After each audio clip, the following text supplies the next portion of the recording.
سحبونا في الدنيا فوزنا في الأخرى بخادجة الكبرى وفاطمة الزهراء.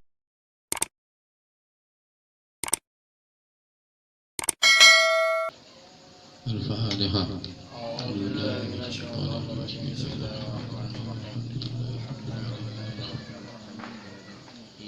إياك نعبد وإياك نستعين اهدنا الصراط المستقيم صراط الذين أنعمت عليهم غير المغضوب عليهم ولا الضالين آمين. Wa ma ribaha man istaghala bil wiri fa'alima. Jadi kemarin kita ketahui bahwa permulaan makom-makom itu adalah taubat. Jadi ketika mau masuk di dimensi makom atau kelas yang lain, maka taubat ini adalah makom yang pertama. Jadi kadang taubat itu didapat oleh seorang budak yang kadang malah majikannya tidak bisa bertobat. Kadang tobat itu juga didapat oleh istri tapi suaminya tidak dapat. Ada yang bapaknya enggak tobat tapi anaknya tobat. Wa maribaha man istaghala, maka tidak ada keuntungan bagi orang ya, yang menyibukkan diri selain menyibukkan Allah Subhanahu wa ta'ala. Jadi tidak ada untungnya. Fa'alima anna nafsa tad'uhu ilaha lakati fatabi'ahu. Jadi orang yang tahu dia. Jadi orang tahu kalau nafsunya mengajak kepada kerusakan, terus dia mendurhakainya. Mendurhakai hatinya sendiri. Sudah tahu sebenarnya bahwa nafsu ini, sudah tahu bahwa nafsu itu mengajak ke mana? Ke kerusakan.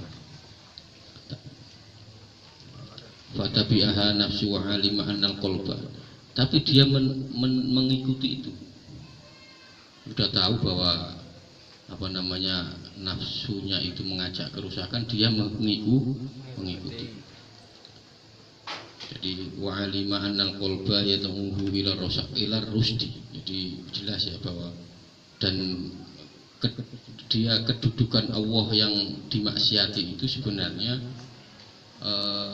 dia menghadapinya dengan maksiat. Coba. Wa asahu wa alima qadraul ma'asi fawajahahu bil maksiat. Jadi menghadapi Allah dengan maksiat, dia menghadapinya tapi dengan maksiat. Walau alima itu sepuh bi azamatihi lama qabilahu bi wujudi maksiat. Seandainya dia tahu bahwa Allah itu maha agung, maha luhur, maha segalanya, dia tidak akan menghadapinya dengan melakukan maksiat.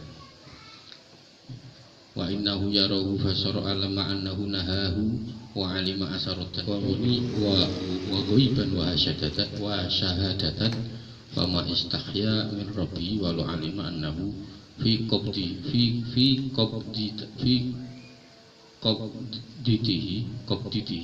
lama qabalahu bi mukhalafati. Jadi jelas seandainya dia tahu bahwa kedekatan dia kepada Allah itu, saya yakin dia tidak akan melakukan atau melanggar hal-hal yang dilarang oleh Allah Subhanahu wa ta'ala. Jadi atau seandainya dia tahu kalau dia bermaksiatan itu akan malu. Jadi maka gelombang pertama atau istilahnya terminal kita harus taubat dulu. Jadi semua kemaksiatan taubat dulu. Tapi kita juga tidak boleh pesimis ya. Kita tidak boleh pesimis, oh saya tobat, ini nggak boleh pesimis. Tetap tobat itu harus jalan terus, setiap hari, setiap waktu. Enggak. Jadi jangan sampai pesimis lantaran banyak dosa. Seandainya dosamu itu sebanyak buih di lautan, tetap kita tetap niatan tobat tetap ada, harus tobat, karena Allah tidak peduli. mau dosamu banyak, mau ini nggak peduli. Yang penting kamu tahu tobat. Jika kita mau memohon ampun, menghampiri Allah Subhanahu wa taala, maka Allah akan mengampuni. Wa'lam annal maksiyata tadhammanu naqdul ahdi wa takhlilil aqdi uddi wal isaru 'alal maula.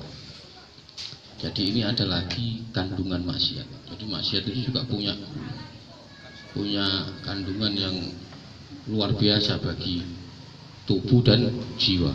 Ya. Ketahuilah bahwa annal maksiat itu mengandung mengingkari janji. Naqdul ahdi itu mengingkari janji. Jadi ketika Anda itu melakukan maksiat berarti Anda sudah melakukan ingkar janji. Wa tahlilul aqdi dan menceraikan tali kasih. Jadi ketika kita itu melakukan maksiat berarti kita sudah, kalau bahasa Jawanya mengudari. Jadi dia menceraikan tali kasih. Ya. Wal isaru dan nampik alam maula, utamakan makhluk dibanding Allah Subhanahu wa taala. Wal isaru alal maula, jadi dia mengutamakan makhluk dibanding Allah Subhanahu wa taala. Ini kandungan maksiat. Jadi ketika Anda melakukan maksiat, ya pertama itu jelas bahwa Anda melanggar janji. Kedua, Anda menceraikan tali silaturahmi, tali kasih. Nah, yang ketiga, mengutamakan makhluk. Jadi kita lebih mengutamakan makhluk dibanding Allah Subhanahu wa taala. Wa ta'atu lil hawa wa khal'a jilbabil hayati. Jadi taat kepada hawa nafsu. Itu wa ta'atul hawa itu kita berarti lebih taat kepada hawa nafsu.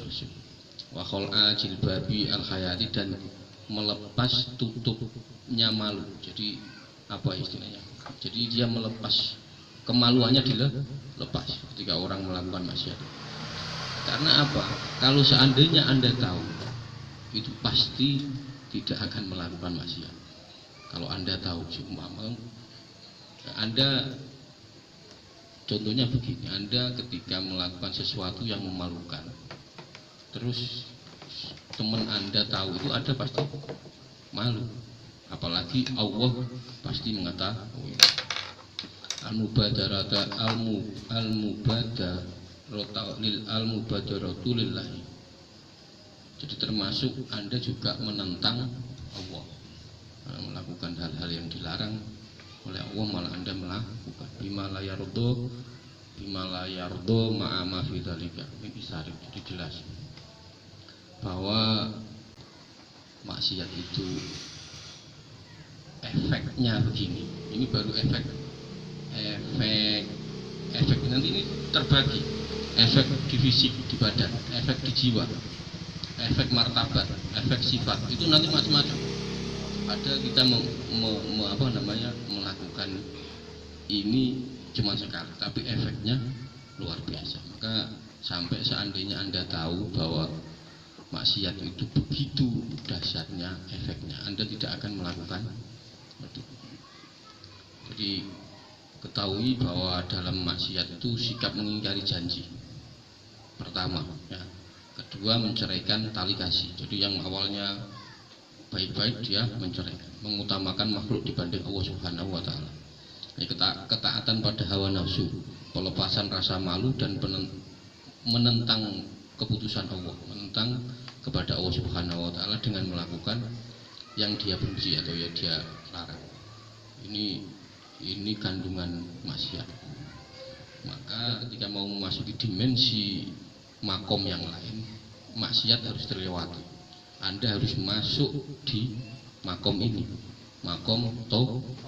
Jadi Anda tidak bisa tahu-tahu ini tidak bisa.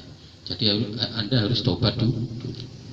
Min asaril dhahirati min zuhuril al-kat dawurati, kaya keruhnya anggota tubuh.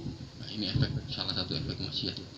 Jadi anggota tubuh itu, jadi maka jangan kaget sebenarnya orang kalau maksiat itu fisiknya itu tidak setangguh yang tidak maksiat. Ini wal jumudu fil aini, dan apa namanya, pandangan matanya itu gersang.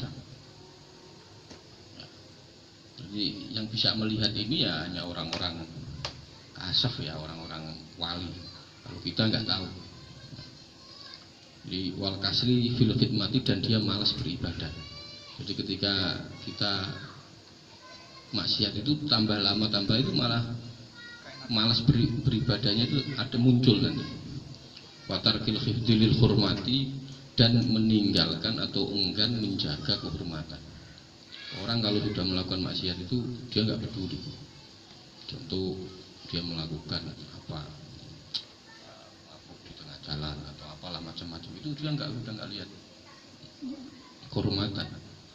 Dia melakukan hal yang dilarang tapi dilanggar lah. Nah, itu termasuk dia enggan menjaga kehormatan, padahal dia itu seorang kepala desa, seorang bupati, seorang ini. Itu dia melakukan korupsi, melakukan macam-macam. Itu termasuk dia enggan menjaga kehormatannya sebagai bupati, kepala desa atau macam-macam. Waduhuril kasbi asyahwati, dan hasrat mengikuti hawa nafsu. Nah, ini efek, apa namanya, kandungan atau efeknya maksiat. Jadi luar biasa sebenarnya. Ini maksiat itu efek kandungannya luar biasa. Wahadababah jati to'ati, dan bisa melenyapkan atau melenyapkan keinginan memperbaiki to'at.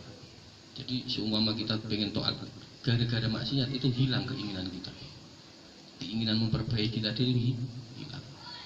Wa amma asarul batinatu, kalau tadi efek dari anggota badan, ini efeknya. Nah, wa amma asarul batinatu, adapun efek batiniahnya. Kalau tadi kan efek lahiriah. Nah, kalau ini efek batiniah. Kalau batiniah fakal koswati, fakal kosawati fi qalbi. Jadi pertama efek batiniahnya adalah menyesatkan hati. Hati ini akan tersesat. Wa mu'anadatin nafsi, dan mendorong namanya apa itu, untuk membangkang. Jadi dia itu dorongan untuk membangkang itu ada. Wa doiki sodri, dan sempitnya dada. Jadi dada bisyahwati. Wa faqodani khilwati taati, dan menghilangnya nikmat taat. Jadi ketika kita itu melakukan maksiat sering-sering, itu kita akan kehilangan nikmatnya taat kepada Allah. Jadi nikmatnya sholat, nikmatnya apapun itu kita nggak merasakan, tidak menemukan, tidak merasakan. Wa turadiful aghyari, jadi dia itu menghadirkan di hatinya perkara yang selain Allah. Ya, banyak perkara urusannya itu kan banyak, tapi dia lebih banyak menghadirkan di hatinya itu perkara yang selain Allah. Itu perkara yang selain Allah. Al-mani'ati min buruki syawarihi al-anwari. Jadi maksiat itu juga menghalang terbitnya. Jadi nur cahaya-cahaya hati ini bisa, ya gimana ya, bisa terhalang, ya tercegah oleh maksiat. Wa istilah daulati, dan mengukuhkan dominasi nafsu. Jadi ketika Anda melakukan kemaksiatan itu, dominasi nafsu di hati itu lebih dominan dibanding lain. Nah, maka ini efek maksiat secara batin. Yang tadi secara ini belum secara sifat, belum martabat. Ini nanti diterangkan efek maksiat. Maka terminal pertama Anda mau melakukan, mau mendekat kepada Allah, mau tidak mau Anda harus tahu. Udah, ini jalannya. Nah, karena kita itu setiap hari pasti melakukan maksiat. walaupun maksiat itu ucapan, perilaku atau hati. Nah, mungkin dari pagi sampai maghrib tadi kita nggak melakukan maksiat perbuatan atau mulut, tapi hati kita belum tentu. Nah, mungkin dari pagi kita punya niatan baik, ucapan kita baik, tapi ternyata kita keluar terus ada anak kecil main bola kita tendang. Oh, itu kan masalah itu. Nah, kadang itu tanpa kita sadari. Maka Rasul itu setiap hari, padahal Rasul itu luar biasa, itu aja masih istighfar 70 kali setiap hari. Ila ghairi dzalik min turatihu irtibati, jadi memunculkan keraguan. Ini ada lagi efek dari maksiat. Maka jika Anda melakukan maksiat itu nanti ada ragu ketika melakukan sesuatu. Aduh, bener apa enggak? Oh, ini jangan-jangan. Nah, itu keraguan itu muncul. Nah, itu ini efek dari maksiat. Wa nisyanil ma'abid, dan dia melalaikan tempat untuk kembali. Jadi sebenarnya dia mau kembali kepada Allah Subhanahu wa taala, tapi karena dia melakukan maksiat ditutup-tutupi. Dia lupa. Watul hisabi, dan memanjangkan atau lupa bahwa kita itu nanti akan dihisab oleh Allah Subhanahu wa taala. Ini efek maksiat secara batin. Maka orang-orang kasef atau wali itu sampai seperti itu. Kalau Anda tahu bahwa maksiat itu sebegitu dahsyat, itu pasti Anda tidak akan melakukan. Kalau maksiat itu sebegitu ngeri, Anda pasti malu melakukan itu. Nah, karena secara zahir dan secara batin ini efeknya seperti ini.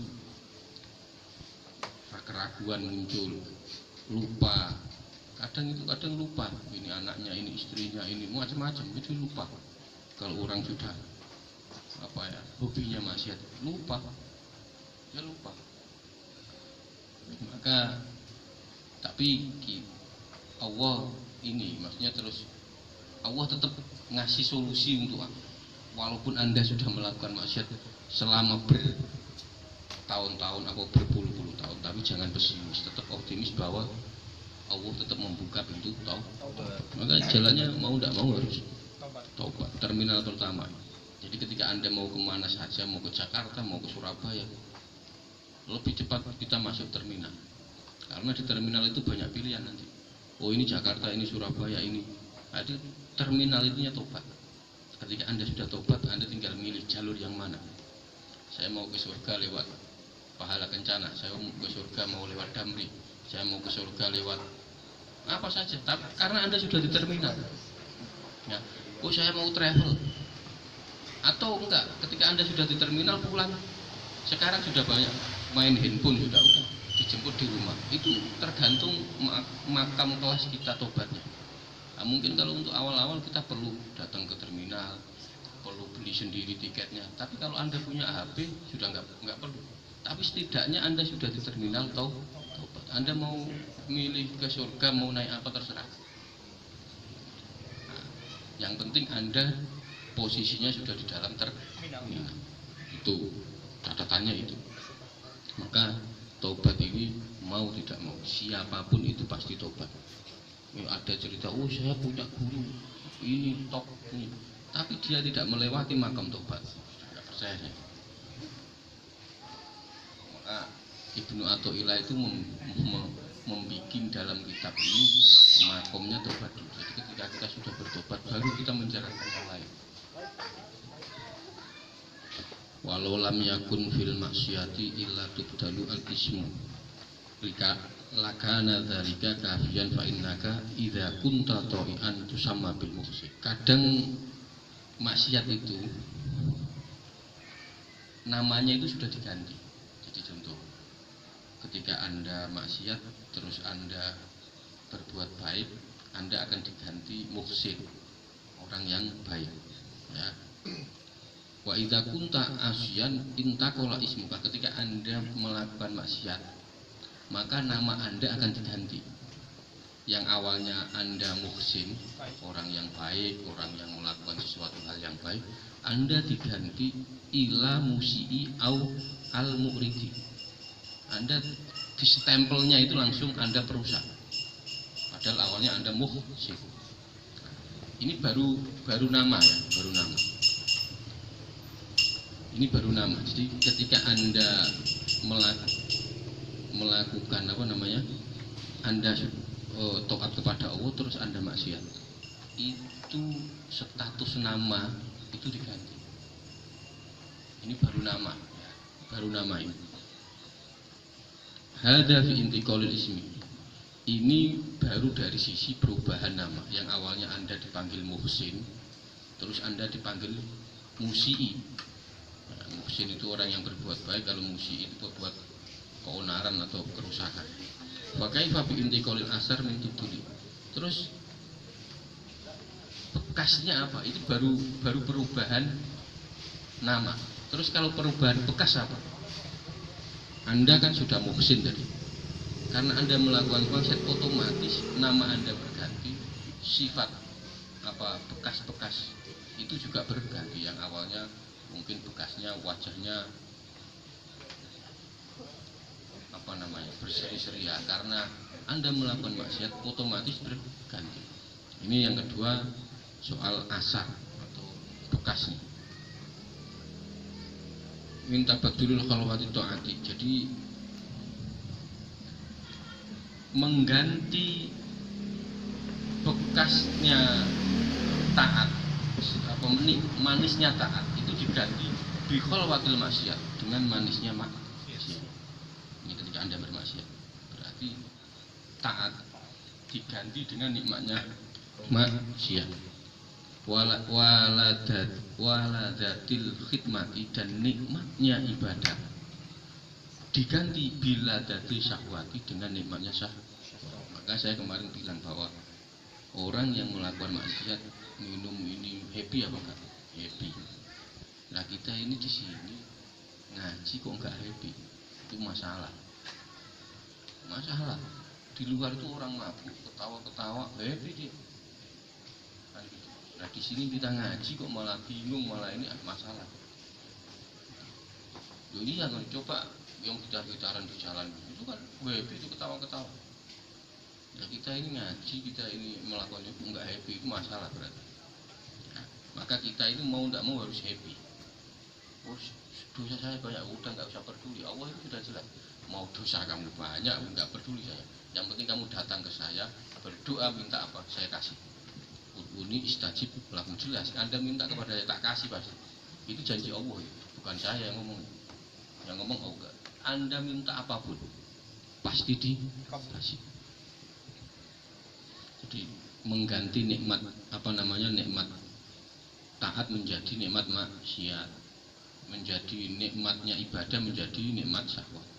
Hada fi tabaddulul asari. Ini baru penggantian perbuatan. Ya, perbuatannya ini perbuatan maksiat, nikmatnya diganti, ini perbuatan taat nikmatnya diganti maksiat, nikmatnya ibadah diganti nikmatnya syahwat. Fa kaifa bi tabdil wasfi. Terus ada enggak sifat yang diganti? Ba'da antakuna mausufan indallahi bi muhasinin. Jadi sifat-sifat yang awalnya istempel orang baik, orang yang baik terus melakukan maksiat, itu otomatis stempelnya berubah. Fayuk asu al-amru fatasifu bimasi, jadi bimasi al-khalati, jadi sifatnya yang awalnya muhsin diganti dengan perbuatan yang tercela. Ada kita betul wasfi, bagaimana kita betul martabat. Ini baru sifat, ya. Terus martabatnya bagaimana?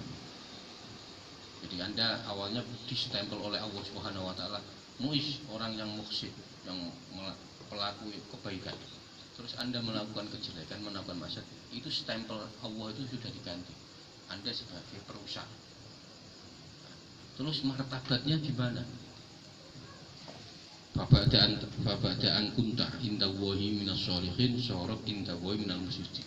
Martabatnya yang dulu Anda distempel Allah sholihin, orang-orang yang soleh dijadikan menjadi mufsidin, orang-orang perusak.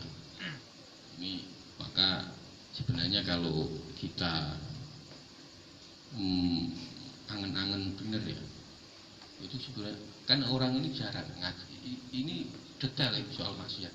Biasanya orang itu hanya begini, pokoknya maksiat itu banyak. Itu dia nggak mempelajari detailnya maksiat. Maksiat itu mengandung kandungannya ini, merusak badan, merusak jiwa, merusak ini. Itu nggak dipelajari. Iya dong, iya. Kalau Anda mempelajari ini, nggak bakal serius. Maka kemarin ulama-ulama kasih wali-wali itu bilangnya sampai itu. Kalau Anda kok sampai melakukan maksiat itu berarti Anda tidak tahu siapa yang Anda langgar. Lu Anda dia kasih peraturan polisi, dikasih peraturan pakai, Anda dilarang kalau jalan ke Kerawang pakai helm. Anda tidak pakai helm, itu aja larang aturan. Perjalanan Anda ada, waduh, gimana ini nanti? Itu ada ketakutan loh. Ketakutan nggak kira-kira? Iya. Apalagi pas ada operasi. Loh, kalau Anda ini yang ngatur Allah SWT, itu sudah masalah. Maka ketika tahu, kadang kita itu enggak ya, kemarin Pak Asrifu, kalau Allah itu sudah membelokkan hati orang-orang itu kan gitu. Ada operasi di Kerawang itu pasti satu takut, was-was nanti ditangkap, macam-macam lah. Maka kalau kita sebenarnya mau menyadari bahwa efek atau maksiat itu luar biasa, kita tidak akan melakukan maksiat. Nah, tapi seandainya kita dulu pernah melakukan maksiat, sudah mulai sekarang kembali, maka taubat itu artinya adalah kembali kepada Allah yang dulu pernah kita jauhi. Nah itu. Jadi ada efek sifatnya, efek martabatnya. Martabat Anda kalau martabat saya di depan polisi, depan gubernur, enggak peduli saya turun. Cuma saya awalnya jadi menteri, udah diturunkan jadi, enggak ada masalah bagi saya. Tapi martabat ini di hadapan Allah, Anda sudah punya stempel martabat mufsid. Gara-gara Anda melakukan maksiat, martabat Anda berpindah. Oh iya dong, kalau seumpama Anda sekolah SMA terus karena Anda itu kayaknya begitu, kalau Anda pinter, ranking 1, dikenal oleh guru-guru bahwa Anda adalah murid hebat. Tapi ketika Anda melakukan sesuatu, ya kira-kira gimana ya? Bayangan Anda sudah dikenal orang hebat terus piekno apa itu? Diturunkan itu kan pasti don. Awalnya terkenal pinter, awalnya terkenal ini, ternyata melakukan sesuatu yang dilarang. Nah, apalagi ini di hadapan Allah Subhanahu wa Ta'ala. Jadi ulama kasih itu memang ngeri kalau ngomong soal maksiat. Tapi ini kenyataannya begini, mau tidak mau.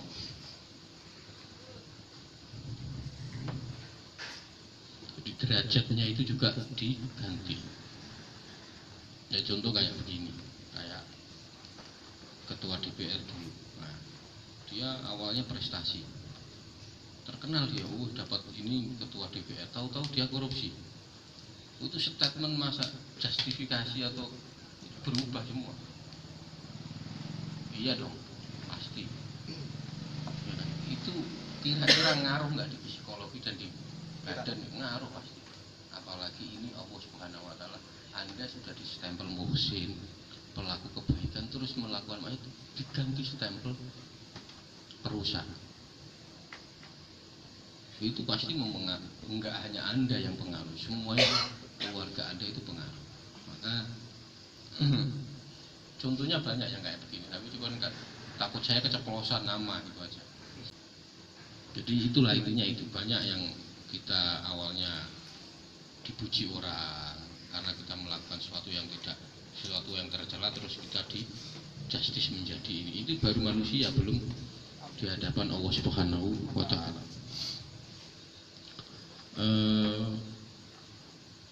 angkunta inda wahimna sholihin, yang anda awalnya dikenal orang soleh, distempel oleh Allah soleh, maka anda diganti dengan mufsidin, para perusaha. Wabadaan kunta indahu minal muttaqin sorot indahu minal khainin, anda awalnya dikenal orang yang bertakwa, terus diganti menjadi pengkhianat.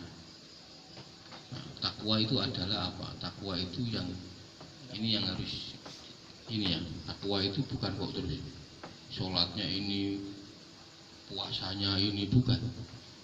Takwa itu standarnya satu, Anda tidak menjelekkan orang dan mengunggulkan diri Anda, itu takwa. Jadi jangan pernah, oh kamu baru sholat 2 kali 3 rakaat, saya sholat subuh 4 rakaat, jangan. Ya. Jadi itu takwa. Jadi jangan salah paham loh ya, kalau sudah di masjid terus, kalau sudah di ini terus takwa. Bukan. Takwa itu yang tidak pernah menganggap remeh ibadah orang lain dan mengunggulkan ibadah kita, itu takwa. Jadi ini definisi yang perlu kita tahu. Jadi bukan kok kalau terus ke masjid terus itu takwa, bukan.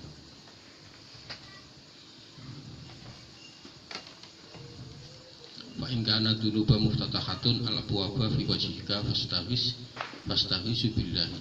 Jadi jika dosa itu terbuka di hadapan wajahmu. Nah, ini nanti ini kadang orang nggak sadar bahwa dosa itu sudah berhadapan-hadapan dengan wajah kita. Nah, ini sudah terbuka, ini dosa kita itu sudah berhadapan-hadapan.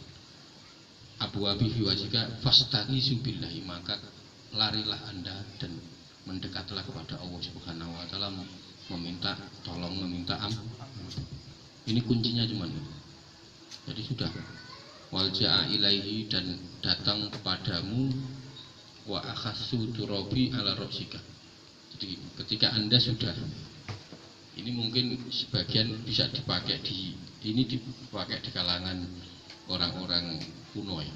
Jadi ketika kita ini sudah melakukan maksiat sepanjang mungkin, sebanyak mungkin, bingung kadang kita mau memulai dari awal tobatnya itu bingung ya.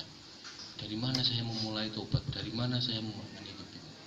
Nah, sarannya Ibnu Athaillah Iskandari itu, udah kamu fastaghisu, maka kamu memintalah perlindungan Allah, istighfar yang banyak, terus Anda ngambil tanah, usap-usapin ke kepala.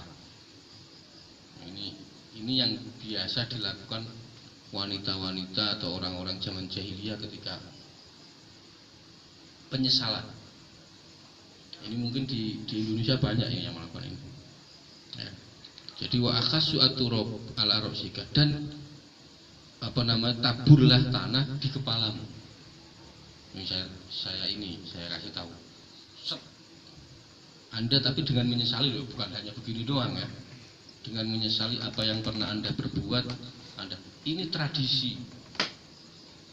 Nah, karena ritual itu kalau pakai ini harus teatrikal, kita benar-benar detail, kita benar-benar menjiwai bahwa kita itu benar-benar tobat benar, nggak hanya diomongan, benar-benar tobat. Udah Anda melakukan itu, terus rambut Anda kasih tanah tapi dengan penyesalan. Nah, terus wakul ya, terus Anda berdoa, Allahumma ingkulni intulli al-masyatu ila istoa. Nah, ini ada doanya, enggak hanya sekedar ini nanti kamu juga kalau enggak, tapi jangan banyak orang, jangan tahu orang banyak, nanti dikira orang gila nanti kamu.